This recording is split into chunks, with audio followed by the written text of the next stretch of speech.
Hi everybody, JT Hume from the CC and JT Amateur Hour. Production values go today. And I know that I promised Anne McCaffrey would be the next next writer who influenced me as a writer. But women in science fiction, it has been a troublesome debate ever since Mary Shelley published Frankenstein or the Modern Prometheus in 1818. Yes, Mary Shelley is the headmistress of the genre who was doing her thing with the pen before Jules Verne and before H.G. Wells. Her book, Frankenstein or the Modern Prometheus, is considered the first true science fiction novel. So what makes this a memorable or an immortal piece of work? Well, you have to remember at the time in England in 1818, it was very sectored in the way of classes. I mean, you were either, if you weren't here, you weren't anything.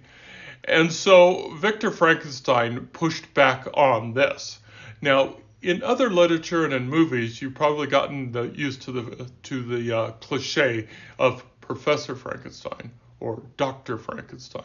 He was neither. He was a failed college student who took it upon himself to throw out all the rules in modern science and solve the ultimate question: bring back the dead.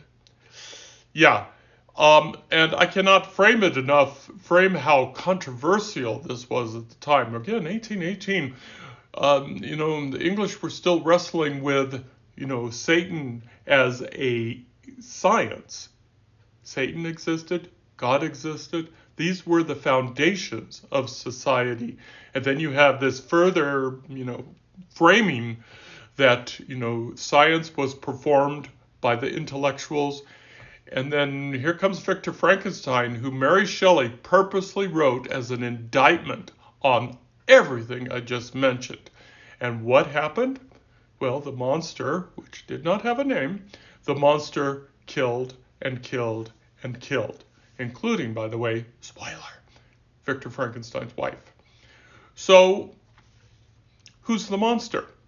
That's the question for you English 102 people that are pretending university. Your professors will always be asking that question. Who is the monster? So you can see that this little complex little thing about reanimating a dead body made up of all sorts of parts would be a fabulous science fiction book. In modern times, zombies. So check out Frankenstein or the Modern Prometheus, and you'll see that the themes that Mary was writing about pretty constant, pretty immortal even today. Anyway, this is JT Hume from the CC and JT Amateur Hour. If you want to read about my books or you want to check me out, you know where to do the clickety clicks. Until then, y'all take care now. Bye-bye.